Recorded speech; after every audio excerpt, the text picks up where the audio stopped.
This is Flick. Rudy is off this week. This is episode 22 of the Left of the Dial podcast. This week I'll be talking with Chris Murphy of the band Sloan. That's coming up right after this. Yeah,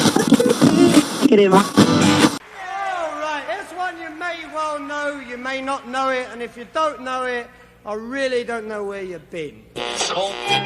You forgot? Forgot the magnetism of Robin Zander or the charisma of Rick Nielsen? That's kid stuff. It's just come up to 5:35 a.m. Kommen Sie bitte und listen to Kraftwerk. I don't know, man. I kind of like Van Halen. Well, yeah, Plum, you do. And you know why you do? Because corporate America is shoving something down your throat and making you believe it because that's what they want you to believe. I mean... Okay, buddy. I was just trying to cheer us up, so go ahead.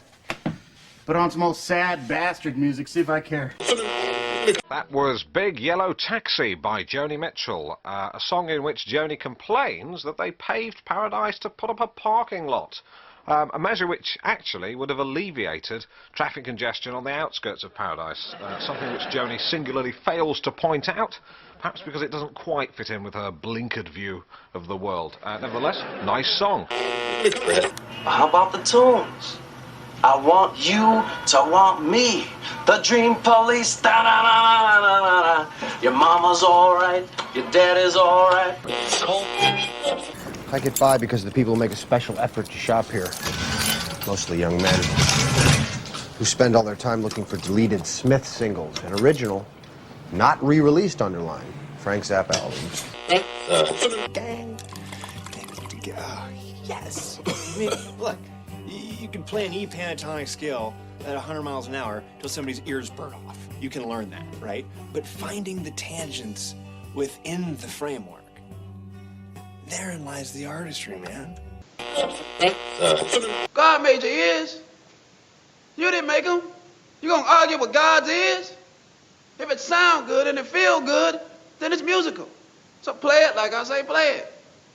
From the top. That was Sweating Lunatic Iggy Pop, part of our Tuesday night punk pack, which is climaxing at midnight with Madness. This is Norfolk Nights with Alan Partridge, and we're in the middle of Super Talk. Super Talk! Welcome to episode 22 of the Left of the Dial podcast.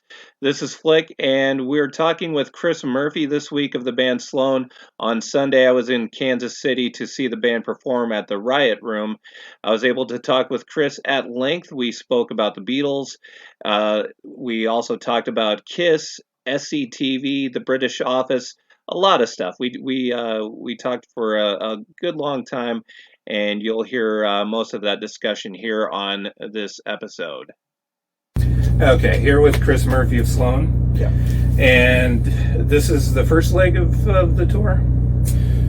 Well, it's the first leg of this year. We started this tour in September, and we did it somewhat sporadically.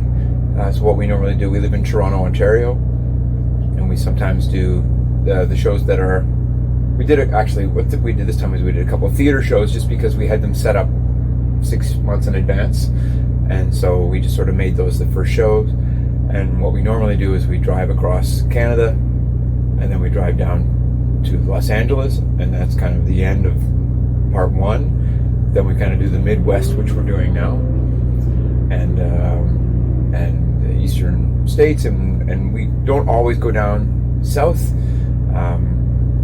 This year we're actually going to Florida, which we haven't done in I think at least 10 years, and we went to Texas last tour, and we haven't been doing that in a while. So we're like more of a known band in Canada, and then as we travel south, we kind of lose more and more money. Okay. Yeah. But you get some nice weather this time of year. It's nicer weather, but for I think we're more just like guilt-ridden that our wives are shoveling our sidewalks. Mm-hmm. Mm-hmm. Well, and Friday night you're in Minneapolis at the 7th Street entry.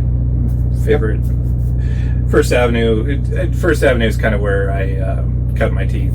Okay. And so how's that how's that? It's just a constant reminder that we never made it to First Avenue. So we remain a 7th Street entry band 30 years later. I mean, that's my cynical way of saying it. Sure. But it's cool. I mean, I'm reading the Replacements book where they talk about doing.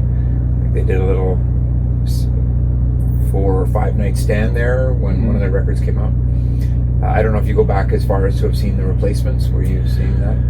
When I was there, I saw Paul Lesser play his first solo shows. Okay. But no, Replacements are a little bit before me. Yeah. Just a little. Yeah. Well, I'm 51, and I remember the Replacements, but they were never my band. I'm just basically researching them now. I know a bunch of the songs, but I was more of a strident hardcore kid, so I liked Husker Du more than, and you couldn't like both because it was the Beatles and the Stones and the punk world. Well, I broke that rule. I'm a big fan of both of them. Okay. Me too. I'm joking. Yeah, I know. I understand. I mean, we probably both like the Beatles and the Rolling Stones as well. Yes, but rules are made to be broken. But I think there's a clear winner there. I'll agree, and I think I know who you're talking about. Yeah. But I'll agree, but back in the day, back before either of us. Sure. That was. I know the rivalry of which you speak. Yes. Well, you mentioned it first. The Blur Oasis rivalry. Right. You know what? I kind of like Blur and Oasis both. Yeah, I didn't love either of them, but I think Oasis is funnier. And Blur is fine. I actually don't know. I don't think I know more than 3 or 4 Blur songs. I probably prefer Pulp to either of them. Right. Yeah, I don't know that either. Jay kind of can follow you down this Suede, whatever, Carter USM. I'm not. No, I don't know that one. Too old. Okay. Yeah. Okay. So back to Sloan. We'll go back to Sloan. All right. So this is what, the 29th year of Sloan now? That's right. Yeah. And early on, you were pretty much broken up, right? At one point. We did. Yeah. So in December of 1994, we kind of thought that would be it. We were on Geffen, and we weren't getting along, and Andrew had moved to Toronto from Halifax, where the rest of us were living, and I thought that he didn't care very much about being in the band, and I thought I was still young enough to start over again. I was like, I'm going to just do something else. I think this is not built to... I want to make something that's built to last, and I feel like you moved away because you're just like, you want to do it like in your spare time or something. I just want to do it wholeheartedly. And so I was mad at him and all that kind of stuff. So I thought, instead of dragging it out and hating each other the whole time, which is what we did in the end. Well, I mean, to go 29 years, something had changed apparently. My joke with it is, when you're around this line, it's like, how do you stay there? Why do you stay together this long? It's like, well, it's one of 3 things. So either you're making so much money, or the people demand it, or you're just having so much fun. And we don't have any of those things, but we just do it anyway. Just go through the motions. Yeah. Make a little bit of money. It's okay, fun, and some people think it's not bad. No, I'm just kidding. We're just into making... I'm into making a giant body of work, and we've been buoyed by the fact that we're from Canada. Has given us opportunities that wouldn't have been given to some of our contemporaries or our peers, whether it's Red Cross or the Posies or Guided by Voices, or like these bands that we love and respect. They don't get the sort of summer festival shows that we can get in Canada that pay the bills. If all we had were shows of this caliber that we're playing tonight, we could never survive. You mentioned the Posies. I saw the Posies, I think, about 15 years ago in Iowa City, and I think there were less than 20 of us there to see it. Yeah, so we're in that boat, and that band is run by the two guys, right? And I know that they do shows, just the two of them. And, you know, I keep it in the back of my mind because I think that they were peers of ours. They were ahead of us. They're kind of our age, maybe a little bit older. But you know what they were? They were on Geffen the same time as us as well, but they are just before Nirvana. And they didn't get to... Maybe they got some mileage out of Nirvana having changed the musical landscape, but they didn't get to take advantage of it the same way that we did. Like a lot of the people who are pre-Nirvana, even though it was just a matter of a year or months, you know, stylistically they are more, they're pop just kind of the same as we are, but I feel like we were more influenced by punk rock and even hardcore music, same as Nirvana were, but we also liked the Beatles. But I feel like the Posies didn't really have as much punk in them, although they did. They could be raw a little bit, but anyway, we see them as an example of someone who's really trying to keep it going, but it's hard. It's hard to keep it going, and they're an exact example of somebody who doesn't have what we have is these opportunities to make money in Canada at, you know, oftentimes crappy shows, or, you know, just like undignified shows out in the middle of nowhere, but playing on Canada Day and making good money. Like the Posies don't get to do that. Red Cross doesn't really get to do that. They were bigger than us and can play overseas and stuff where we might be able to, but we wouldn't turn a profit at all. And Guided by Voices, I don't think they played that much overseas, but they also don't have a big stupid tour bus like we do. They do it. They're smarter economically. Yeah, and one thing too, there was a few years ago there was a Guided by Voices show I went to at the Metro in Chicago, and the Cincinnati Reds were in town, and I was pretty sure that they just that wasn't a coincidence, you know, that they set up a show just so they could go to a Cubs game during the day and then go to, you know, do a show at the Metro. It's not impossible. Yeah. Well, and like everybody that came out to, you know, like tune their guitars and stuff like that had red hats on, and so, you know, it seemed to me that wasn't a coincidence. Well, I assume that they're touring in a van, and if they're playing at the Metro, that's a lot of people. Like they would make money. We're touring on like family members. We're touring on a bus, you know, playing to maybe 100 people. Like, doesn't make any sense. But you know, we make money in other ways. Yeah. So you mentioned, you know, bands that there are definite parallels to between you and them. I'd like to think so. I don't even mean to say that. Well, I totally get what you're going for, and it's not immodest, I don't think. Okay.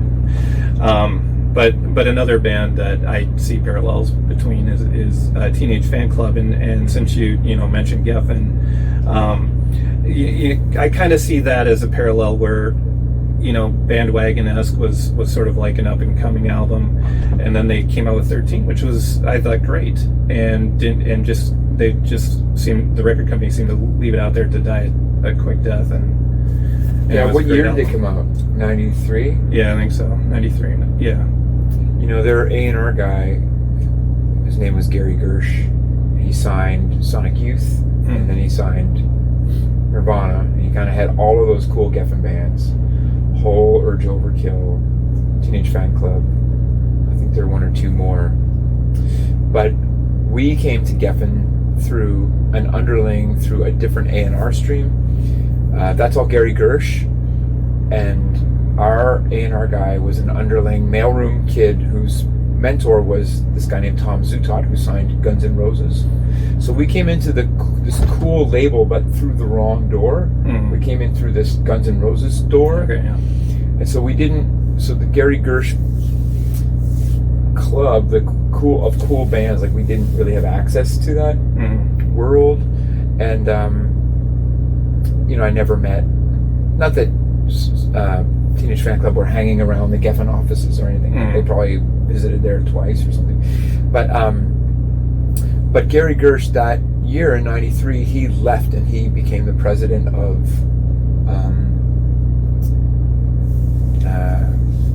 something, EMI maybe. So I'm not saying yes because I know I'm saying. Well, right, but I think he just kind of left a mess, like all those bands, like Nirvana clearly were going to be okay, and those kinds of. But I think Sonic Youth, I think the Teenage Fan Club probably were just a casualty of that.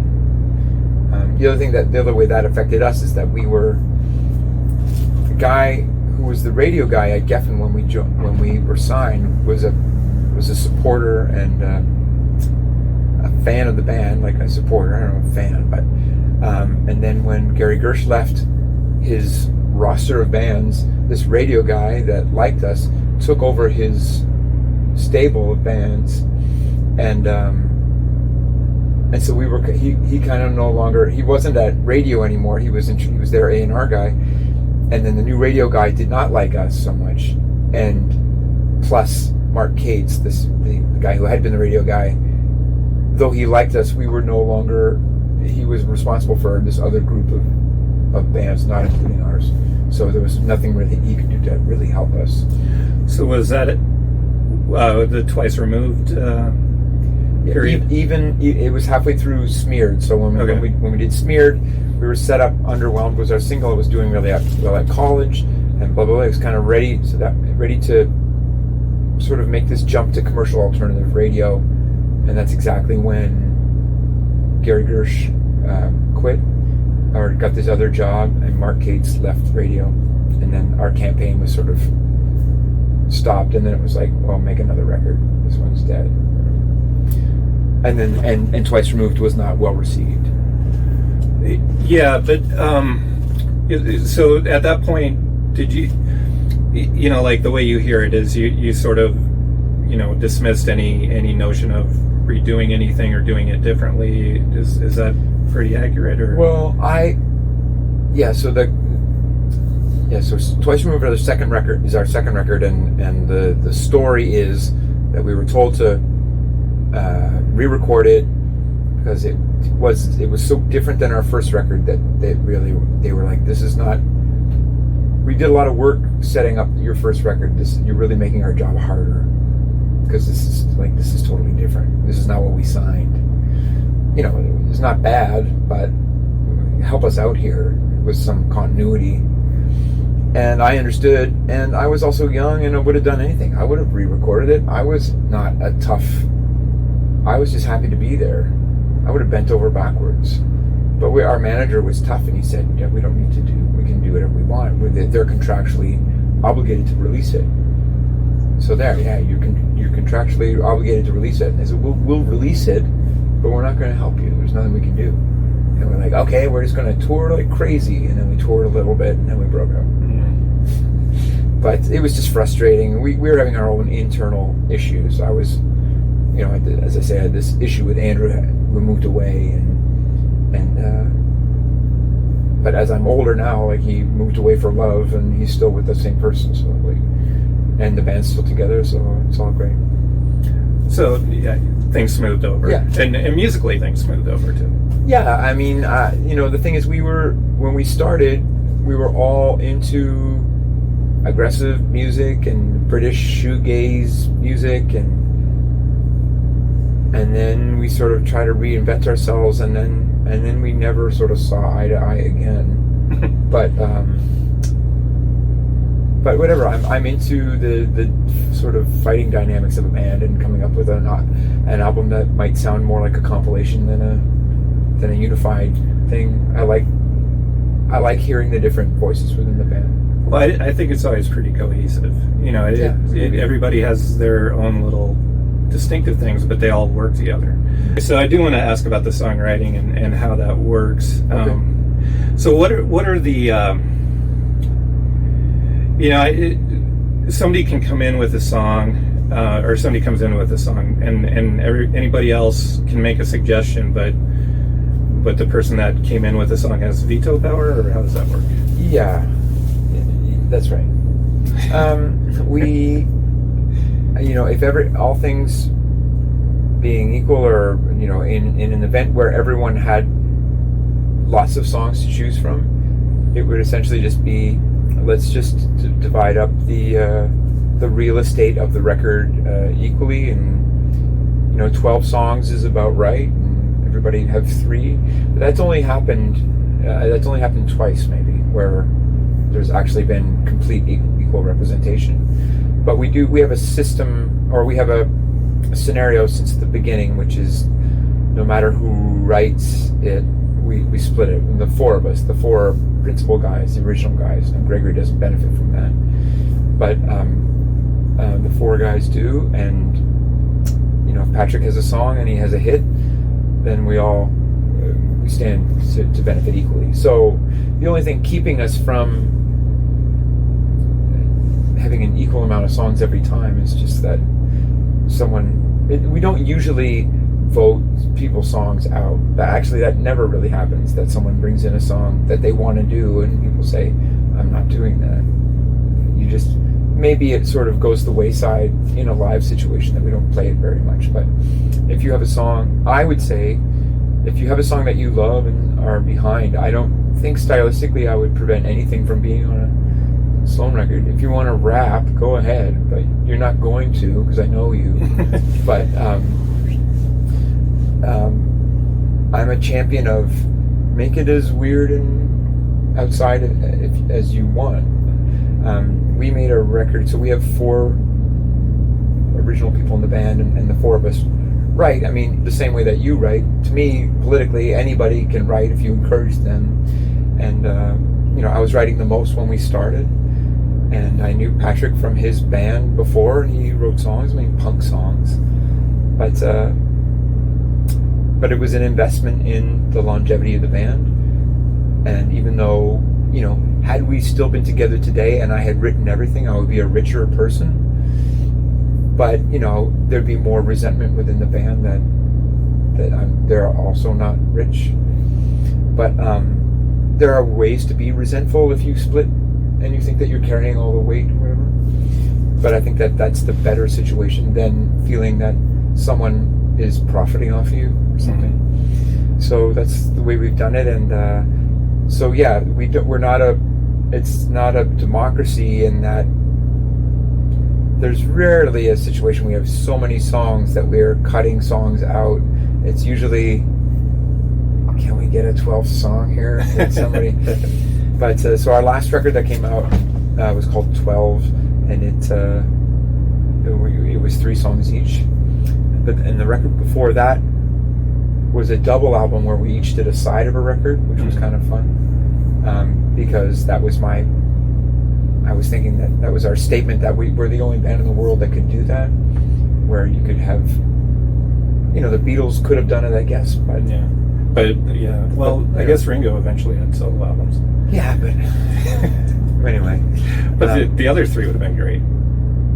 Of the Beatles? Yeah, the other 3 albums, like if they would have done like the Kiss solo thing. Sorry, Kiss is the the ultimate example. That's right. Yeah. But the ultimate would have been of the Beatles. Like George could have had All Things Must Pass during the Beatle era. Right. Exactly. Yeah. But so we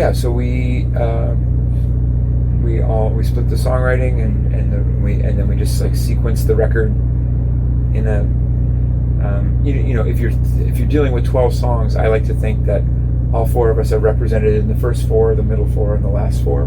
It doesn't necessarily have to go 1, 2, 3, 4, 1, 2, 3, 4, 1, 2, 3, 4.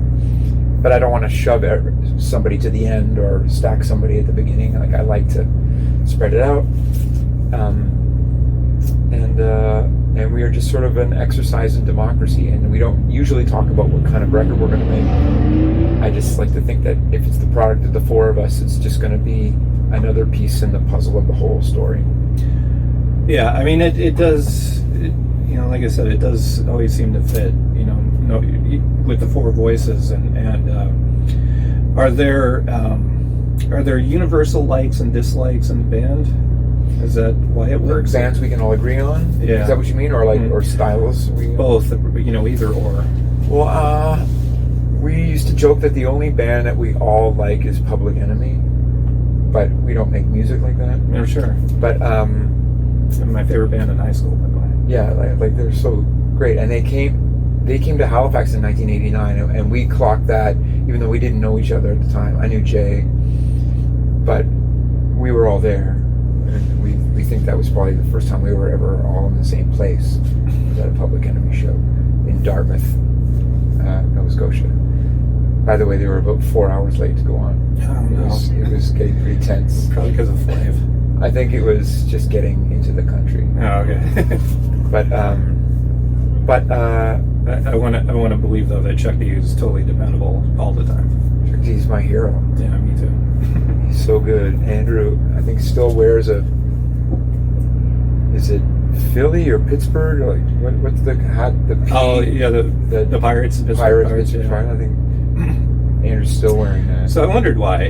Yeah, I saw you guys in Chicago a few years ago, and was he wearing a Philly? He's wearing a Pirates hat. Yeah. And Chuck D also wears a Phillies hat sometimes too, just I guess because of the P. Right. But yeah, I saw the Pirates hat, and then Gregory was wearing a Dodgers hat, and I was just like, I wonder if the Blue Jays send free hats to Sloan to try and get. Nobody sends us anything. But we love Public Enemy. I would say that Andrew's more into Americana and country and Dylan and that kind of thing than I am. I personally don't gravitate toward Americana music and stuff like that. And Patrick likes Jay's pretty open to things, but his Ovra or whatever is kind of like 70s AM music. But you know, he loves Prince and he loves David Bowie. And like he just recently bought a whole bunch of records by Paul Revere and the Raiders, about which I know nothing. I don't know that group at all. I have Patrick and I both were in sort of like a hardcore punk scene, and those guys weren't. And you know, Andrew would like to sort of like tone it down, like he would like to like be just like an acoustic, like Bob Dylan in the band and stuff like that.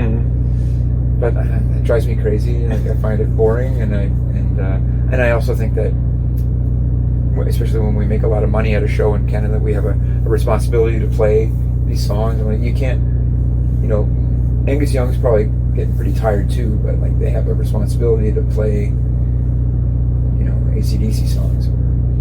But I would make a subdued record if that's what people want to do. Like, we could do that. I don't know what subdued means to everyone. To me, I always think in terms of the Beatles. Like, they're my favorite, and I'm an expert. And if I'm washing dishes at home or doing chores, I'm usually listening to a podcast about the Beatles. Like, it's stupid. But anyway, go ahead. Oh, I do want to. I'm gonna like shift around some of my questions because of the Beatles thing, but the Dylan thing with Andrew, it makes me wonder where People of the Sky came from. I guess sort of Dylan sort of style thing. I mean, I know so little about Dylan that, I mean, People of the Sky musically actually is The Word by the Beatles, like the end of the word.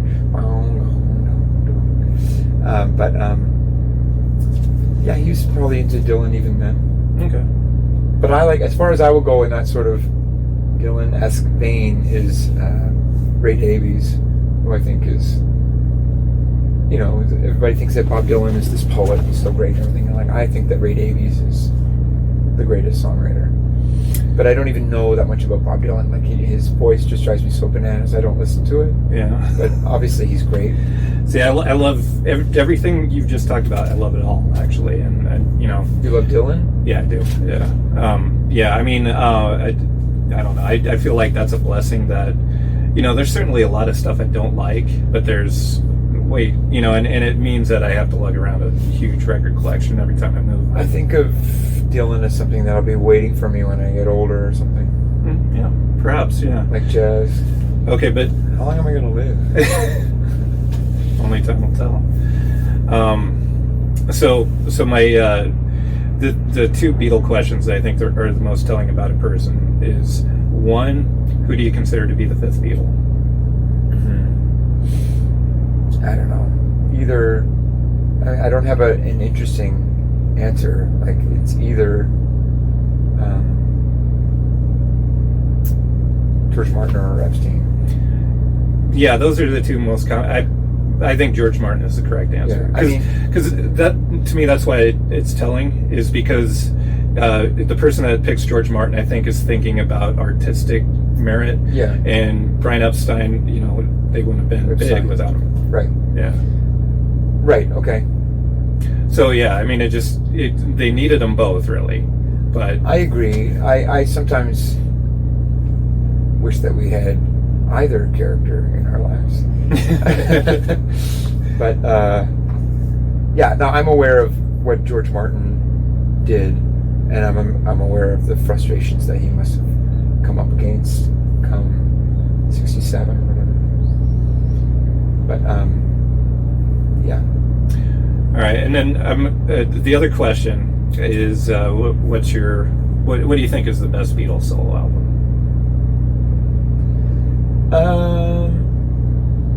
Right.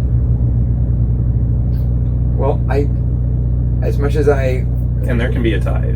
Well, it's not about that. Like, to me, it's definitely not All Things Must Pass, which I can't even really listen to. Really?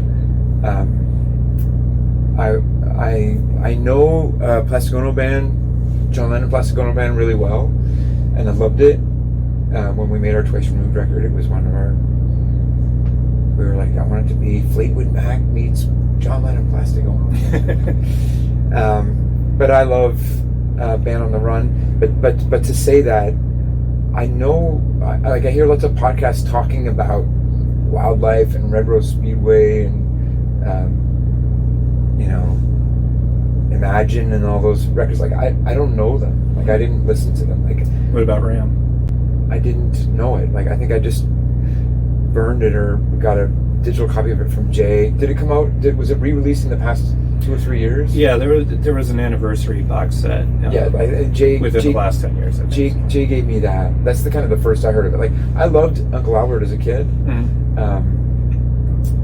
I prefer Beatles produced stuff to, like, I like Plastic Ono Band, but I guess to me, if you want to get telling about it, like, I think that John Lennon is a spoiled asshole who did sporadically cool things, but to me it's McCartney that bent over backwards to make his songs great.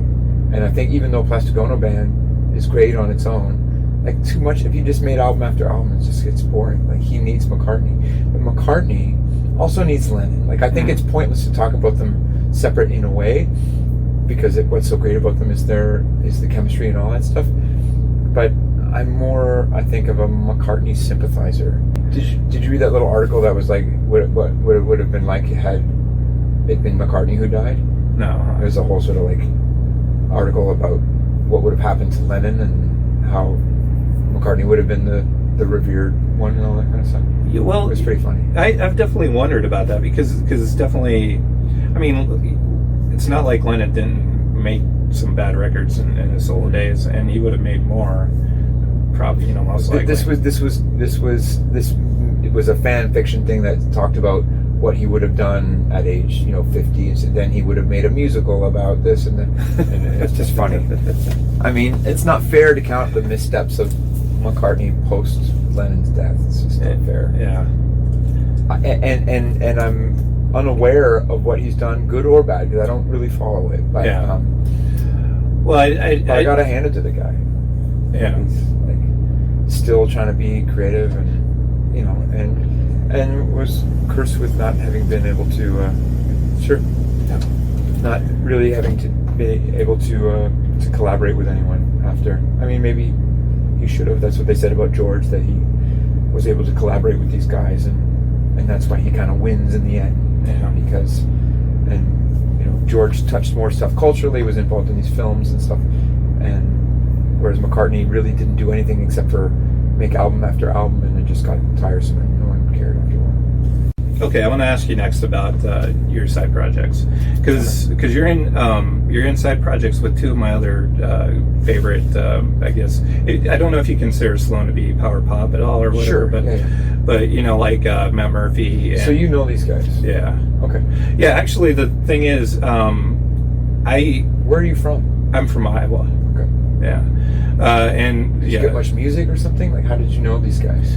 No, it's really just looking high and low everywhere that you can possibly look for things. Right. I'm an anomaly. I'm very much an anomaly, and I would say I knew about Mount Murphy first from Flashing Lights, actually. Okay. And then Tim Northey. Craig Northey. I'm sorry, I always do that. When Nest came out, I had that, and I don't remember how I heard any of it before I actually got it. At this point, I have no idea because it was new when I got it, but I know it. I know so that Nest came out in what, 97? Or 96, and then Flashing Lights came out in 99, 2000. Or 2000. Yeah. Do you know that Matt Murphy? So do we need to, for the purposes of this, talk about where this is my group Tons, TONS? Yes, Tons. And thank you for doing the setup. Sure. And so this is a trio I have where I play drums, and the guitar player is Matt Murphy, whose pedigree is the Flashing Lights, and before that Super Friends. And the bass player is this guy Mike O'Neill, who makes solo records, and his group, which was just a duo, which was really just him and a drummer, where he wrote and sang everything. It's called the Inbreds, and both of those guys made great records. And in 2016, we made a record as a trio. It's a self-titled record called Tons. And then Matt Murphy moved to the UK, but now he's moved back, and we've almost finished the second record for the Tons that I'm hoping to have available in September. I just don't know how to put it out. Like, I'm willing to just press 1,000 myself and put them online, but I don't know if we have to talk about going with some indie label or something. I would just rent it myself. So that's a fun project that I have. But those guys are both. They're like, I'm a dad of a 12 and a 9-year-old, but those guys have. Matt has a 2-year-old, Mike has a 1-year-old, and Matt's about to have another kid. So those guys are still in the weeds with kids. So I don't know how much we'll do. But and then we're talking about other projects I have. Is the Trans-Canada Highwaymen. Trans-Canada Highwaymen is myself, Stephen Page, formerly of the Bare Naked Ladies, Craig Northey from the Odds, and Mo Berg from Pursuit of Happiness. And that's we haven't recorded anything. That's just we get together and play each other's songs in band form, where I play the drums, and then we switch around a bit. And then I have another group called the Anyway Gang. Do you know what that is? No, I don't know that. That's just another one I have with this guy Sam Roberts, a guy named Menno Verstig, whose band is called Colorado, and a guy named David Monks, whose band is called Tokyo Police Club. And the four of us made a record, and that came out November 9th, 2019. And we played one show in January 2020. But I don't know what the future of that is. But I'm really excited about finishing this Tons record. And Sloan is 30 years of band in 2021. So we'll do something like either a new record or something to exploit our 30th year. and just chip away at maybe an 8-sided record, 2 sides for everybody. Yeah, I don't know. I think you have to be mindful of people's ability to digest things in the current world. But because all four of us write, if we put out a 12-song record every 2 years, which is we do even less than that, that means you only have to write a song and a half per year. So it's not that hard. The hard part is just getting people together, getting people in the same room. Okay, and some other. Wanted to ask some Canadian. You talked about CanCon earlier, so this is the CanCon portion. I know everything up until about 1995. Well, I was going to ask if you can make the case for a few different things. Okay. So, can you make the case for kilometers versus miles? I think that everybody in the world uses a system, except the United States and England. I think it's kind of pig-headed to think that that there's an equal, that it's like some kind of, it's like when they talk about sexual reproduction, there's the sex theory and there's the stork theory. One of them clearly has more fact-based. Yeah. And then the other thing is everything is easily divided by 10 in metric system. Yeah, right. I mean, miles sounds more romantic in song. It sounds weird to talk about kilometers. Yeah. Yeah, that is true. And plus, I did notice too in Losing California, although you are talking about it in the United States, but yeah, inch by inch. Oh yeah. I mean, the truth of the matter is, we still use.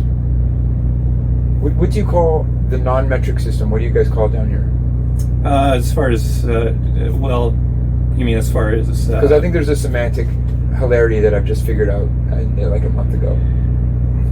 I don't know of a name of. We call it the imperial system. Okay. But I think you guys call it something else, which is less. Imperial almost makes it sound like there's a negative connotation to it or something. But I think there's another thing that Americans call it. I don't know. Like the standard system or the. Could be. You don't know what I'm talking about. No, I don't know of a name of it. Anyway, yeah, the switch was made around the time I was learning to measure, so I kind of learned neither system. I can't picture how long a meter is. I mean, I kind of can, but I know how when I know I'm 5'11". I don't know how many meters I have. I don't know how many kilometers. I don't know how many kilograms I weigh. I know how many pounds I weigh. All right, that's too many. What about? I know how many pounds I need to lose, and it's about 50. Yeah. What about making the case for Tim Hortons versus Dunkin' Donuts? They're both terrible. Okay, fair enough.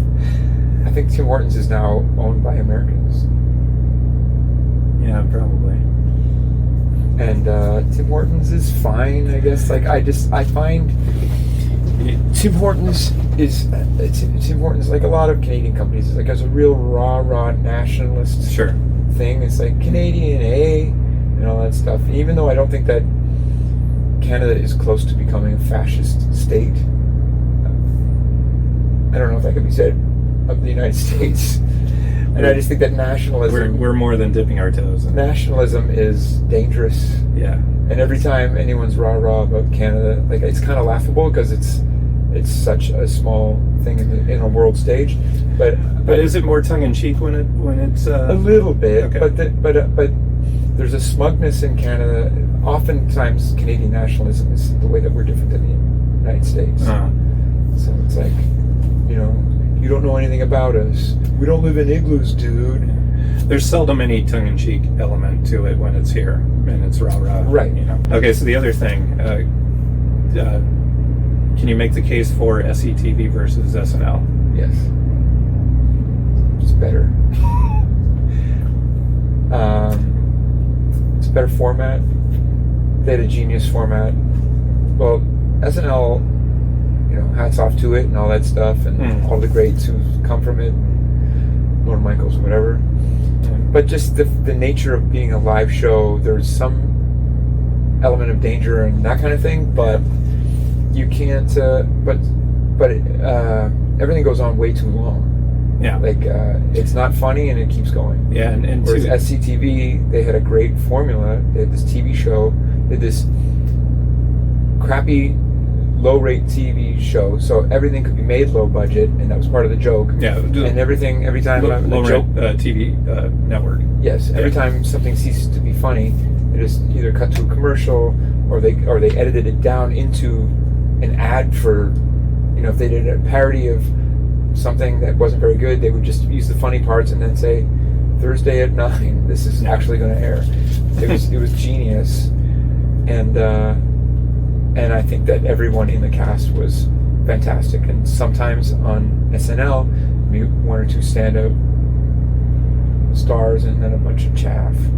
Yeah, well, and SCTV really hardly ever needed. They probably didn't ever need guests, but they hardly ever even had them. And the guests they had, can you picture who they had? Oh, Bill Murray and. Well, just they would have like musical guests. They would have the Plasmatics. Oh yeah. Or whatever. Boomtown Rats. I don't know why Greg Kinn is like the first one that comes to mind. Are we on? I'm having fun. Okay, so I do also want to ask. SCTV is untouchably great. Yeah.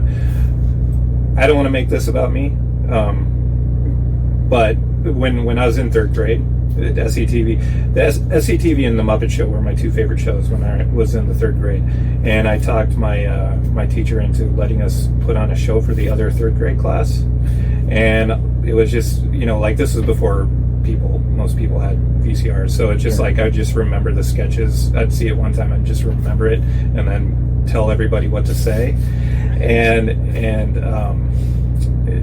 our teacher didn't really know what we were going to do, but like we would, I was Bob McKenzie and a friend of mine was Doug, and we did the full thing, with all the beer references and whatever, and our teacher just couldn't believe that she let us actually do this. Or it just seemed it was too adult or whatever. Yeah, well, the teacher that gave me the chance to do that hated it and just hated the fact that I did this to her.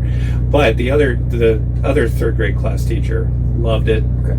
She was laughing at everything we did, and and the kids, of course, didn't get any of it. But I would have been so I was seeing that stuff. I was in, say, junior high, and I was doing a lot of, and I still have them, audio tapes of original comedy, but cribbing heavily from SCTV, essentially doing my own versions of SCTV skits. Yeah. We have that in common. Well, and the other thing, when you ask about the band, what music do we all agree on?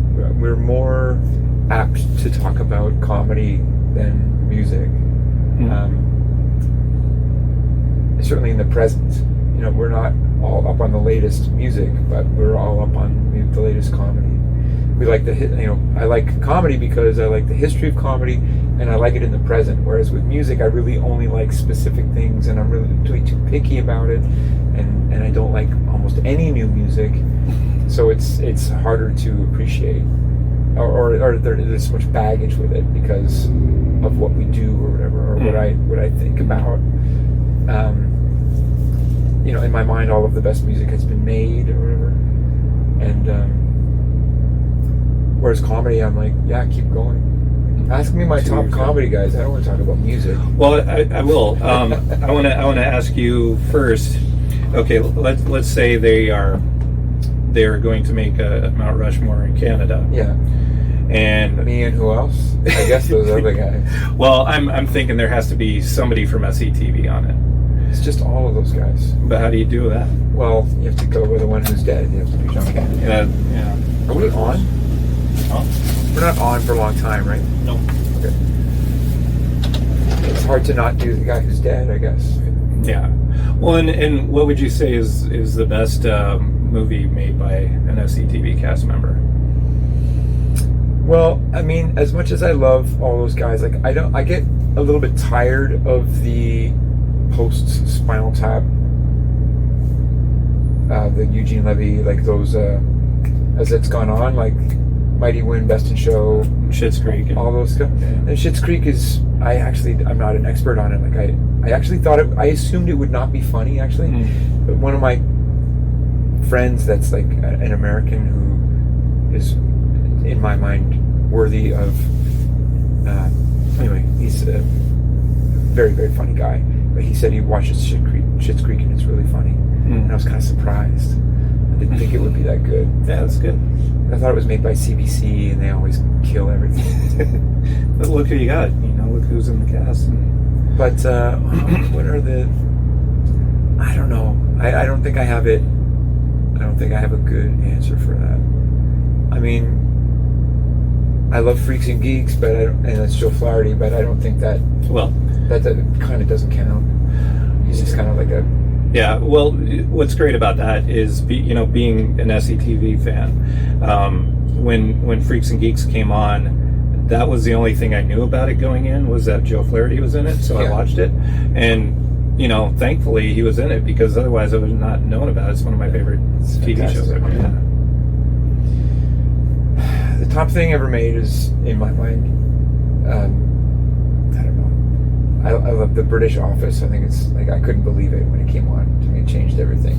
And now, in retrospect, I'm trying to show my 12-year-old what I think is funny, and like everything that's been made since has done the sort of, even Spinal Tap was doing the documentary thing before The Office, but I feel like the way, the sort of acknowledging of the camera and all that stuff that Ricky Gervais did, and I don't find the American Office very funny, actually. It's okay. Yeah. But the British Office is unbelievably funny. Do you have a standout episode of the British Office? Because I do. I don't know which is which.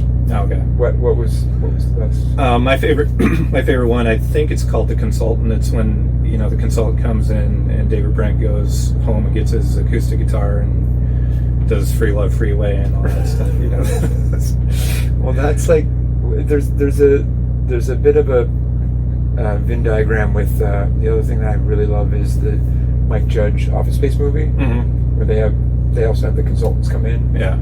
I mean, that's a very quotable movie. I quote so many things from that. What would you say you do here? That guy who's on, I forget what show he's on. It's on some medical show, that guy. Oh, Stephen Root, or you're talking about the Bob Slide. Yeah, you're talking about the guy from Scrubs. Yeah, Scrubs, I guess he was on. I can't remember his name. Anyway, but to me the top guy is Odenkirk. To me, he's my favorite guy. Do you know a lot about him? Or? Yeah, I'm a big Mr. Show fan. I love Mr. Show too, all the way through, and then everything Odenkirk does. I saw him do stand-up one time in LA. It was, he delivered for me because I love him so much. But he's the top guy. And then I'm so glad he did Better Call Saul, and I thought that was fantastic. Yeah, I got to see Mr. Show on tour. First time around, or with Bob and David? In the 90s? Yeah, no. You're right, okay. It was, I think it was 01. It was after 9/11, I know that. Because it came up a lot in the jokes? Yeah, right. Well, and it was very much about that rah-rah thing. Sure. Yeah. And that was the first time I got to meet those two guys, too. And yeah, both of those guys are really nice. And yeah. Hey, David Cross went to a Sloan show one time, and I was so stoked. And I don't know what year it would be, 2001 or something like that. I saw him outside in the lineup to get in. I was like, what? Nice. So we hung out with him a bit. We got quite hammered. But I was still pretty psyched. Yeah. And then we played at an event one time for the AV Club, and he was there too. David Cross was there, and I emailed him ahead of time and said, we're going to be at the same event. Will you sing a song with us? And we was trying to hash out what song it would be. And then we ended up doing Heaven on Their Minds, the sort of first song from Jesus Christ Superstar. It's on YouTube. It's pretty fun for us. Yeah, we're big fans. Nice. I'll have to try and find that.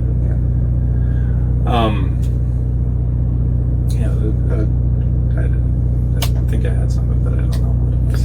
British Office. Well, okay, so best movie by an SCTV cast member to me is Planes, Trains, and Automobiles. That's sure. Yeah, that's great. I've watched that with my kids too. Yeah, it's funny. Yeah, I mean any movie. I don't have like a Christmas movie that I watch every single year. Just maybe every third year. Right. But Planes, Trains, and Automobiles every Thanksgiving I will watch it. Yeah, I love that one too. It's sad too. Yeah, he really pulls it off. Yeah, that's what's so great about it is how good of a performance that is, that's what I would say of the British Office too. Like I literally was crying watching that too, and laughing my head off. Well, and the Kinks too, laughing and literally crying. The key, I think, to the key difference between the British Office and the American Office. the British, every single episode of The British Office has like a super down ending to it. They could never do that on an American show. Right. And to me, that's what made that show special or stand out. Mm-hmm. I know we went to comedy, but I kind of do want to stay with music a little bit. Maybe for go ahead. As I said, I can talk music up until the 90s. Okay. Well, do you have albums that you would say like that you would classify as the most formative albums to you? Well, I only had a handful of albums growing up, and the most formative bands. So my parent, before I had my own records, my parents had Abbey Road, Let It Be, if you know what that is, and then you mean the Beatles album? Yeah, it's just like a kind of weird comp of singles. Oh, I see. So you're talking about one of those? Not Let It Be. Hey Jude. Okay, gotcha. The Hey Jude, it was a comp. Mm-hmm. Yeah, not Let It Be. Abbey Road, Hey Jude. And then the Canadian version of With the Beatles, I think it's called Beatlemania with the Beatles.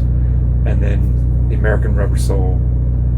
And then, so I liked the Beatles, even though I kind of only knew a smattering. Then I knew the Red and the Blue albums. If you're going to be closed in, though, that's pretty good. Those are good confines. Yeah. And then I I was into Kiss as a little boy, like from grade 2 to grade 5. And then I was just sort of, I knew the Knack and Cheap Trick and stuff like that. And then John Lennon died. When John Lennon died, I kind of got more into it. I had the White Album, and so it was all Beatles and stuff. And then I got really into punk and hardcore music. So all those punk records are like, I love them. I still like can lift a house if like the Bad Brains comes on, but it doesn't factor that much into the music that I make. I still basically want to make Beatles and Kinks records. Yeah. But I'm dealing with Patrick, who's not really into that kind of music. He wants to make. I say that he wants to make AC/DC records, but he also likes weird, ethereal music. He loves Jesus and Mary Chain and that kind of thing. I like that too. He seems to crazy for him. He seems to have a way with a pop hook, though. So I think that's how that. No, he's I'm probably the most at odds with him musically in some ways, but not really. But I really enjoy singing with him, and I gotta hand it to him. Like, he's really probably generated the most money for the band. But he he doesn't want to make Beatles records. I wish that he would just sit down and make head-to-head Beatles songs with me. He doesn't want to do it. He also just sort of keeps to himself and just like, I've got this song and here's how it goes. Like, you could. It's like, no. But I must say, mine come in fairly complete too. Yeah. I get the Kiss thing though too. Actually, the earliest songs I remember liking, as far as singles go, was actually Yellow Submarine was actually one of them. Heart of Gold by Neil Young was one of them. I told my uncle Heart of Gold was my favorite song, and he laughed at me. Oh yeah, but I loved it too. Yeah, I mean, and I was 2 or 3, and just it would give, Changes by David Bowie, but the first album that I had was Kiss Alive 2. Yeah. And the first album that I ever hated, was, I think, probably when I was 8 or whatever, was Kiss Unmasked. Right. And so did you buy it? Yeah. Well, I mean, not with my own money, but my mom. And so, like, Kiss Alive 2 to me was the end for Kiss. Like, I was done with them by then, even though I kept buying the records. What comes after that? It's just Dynasty after that? I think Dynasty was the one before it. It's not before it. It's not? because Okay. I think that it covers the three in a row. It covers Destroyer, Rock and Roll Over, and Love Gun, and then they did a live album, and then I think the next one is Dynasty, and I had that, and I bought that, and then I didn't buy Unmasked. I looked at the cover, I'm like, these guys. See, I've only I mean I saw the cover and thought it's kind of like a comic book or something, Right. And but it's I was so happy to see Dynasty come out because the previous three records had been cartoons, and so they finally had a picture of these guys, like, and it was probably like pulling teeth to get all of them in the same photo. I think knowing what I know now about Kiss, it was probably easier to do a cartoon. Yeah. Like, I don't think they were in the studio together ever at that point. I still, because I was only in grade 5 or 6 when it came out, like, I still like Dynasty, but it's probably terrible. I don't know. I met a guy named Ken Sharp, who's like a power pop guy and writes about Kiss, but also writes about power pop. And he wrote a series of books called Play On about power pop. And he... Raspberries reference. Yeah. And he, through talking to him, he figured out that I didn't know. He knew that I loved Kiss, but knew that I didn't know Unmasked. He's like, "Oh, it's awesome! It's a power pop record. You got to get this record and listen to it now with fresh ears." Like, I can't believe you never heard. I'm so excited for you to get to hear this. And I bought it. I was just like, "It's terrible." Yeah. But had I heard it at the time, maybe I would have loved it. Yeah. And had I heard all the Kiss albums now, I might understand that they're terrible, but like I still defend and love those the early Kiss records. Yeah, well, I still have like a soft spot for Love Gun and Shock Me, Yeah. and We're just playing it today. Oh, really? We're just playing Shock Me today. Yeah. I wish I would have been here for that. Yeah. I still will put that in a playlist every now and then because I that link is still intact with those songs, and then like, I don't know, those were the two I think I always liked the most, and so that everything else kind of fell away. But the first record's great, the third record's great, and everything else is okay. Even Destroyer, which is the really properly produced one or whatever, it's kind of overcooked. It's their Sgt. Pepper. It's like, the songs are okay. The production's great, I guess, but I'd rather hear something else. Yeah. Like, I never put on Sgt. Pepper. Well, do you have like a Beatle era that, Beatle phase that is the best Beatle phase? I love it all, except for I honestly don't like Sgt. Pepper. I like it's that. great, and I understand what's great about it. And I understand what's great about Magical Mystery Tour as well. And I like it probably better than Sgt. Pepper. But I'd rather hear Rubber Soul or Revolver or The White Album or Abbey Road. And I love the second record, which I had as a kid, and Hard Day's Night is great. I don't love Beatles for Sale or Help, the first record. I don't like Let It Be. Yet I love them all. I don't mean to say that any of them are actually bad. Yeah. But I love the Beatles. Perfect. Yeah, Rubber Soul and Revolver, I think, are Me too, because John is still kind of. I mean, John's great on the White Album, but there's still it's firing on all cylinders. It's not too sitar-y, but there's some, which is perfect. And those were right. Yeah, those are the two that run, including the singles, is even if that's all they had done, and they did so much more. But yeah, that's what I'm taking to the desert island if I have to. Yeah. But I get what you're saying about Sgt. Pepper, because I feel like the songs aren't quite there. There's Day in the Life, which is great and everything, but Mr. Kite isn't anything special. Yeah. Lovely read. John's out of his mind. Do you have like a favorite Jay song, a favorite Patrick song, a favorite Andy song? I guess I could come up with one, but I don't think you don't think about it. No, but sometimes I say that my favorite song in general is The Good in Everyone, because it was the beginning of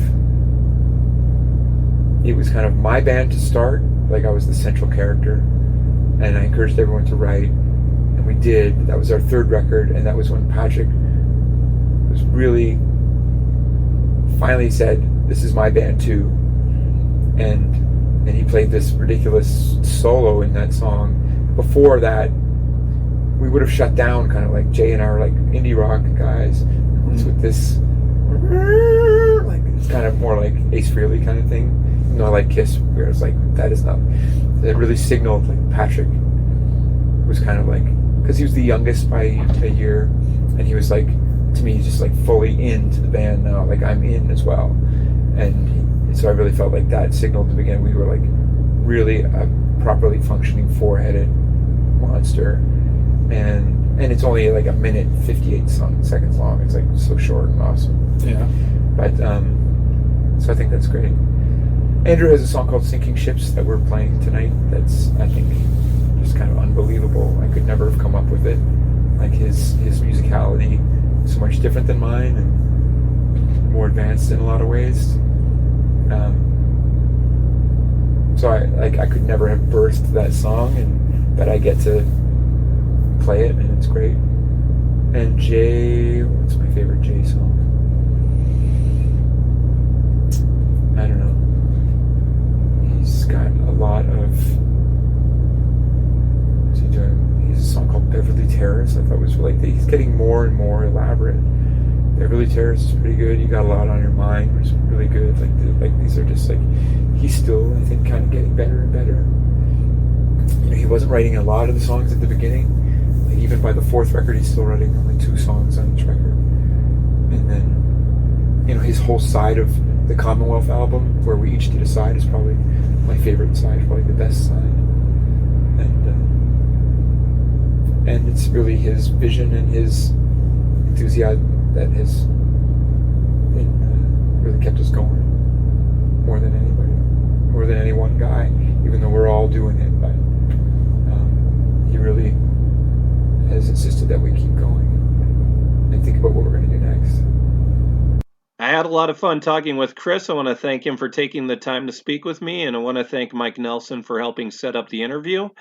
Next week, Rudy and I will be discussing indie rock in the aughts. It's part 1 of 2 episodes of indie rock in the 2000s, and we'll see you next week, left of the dial.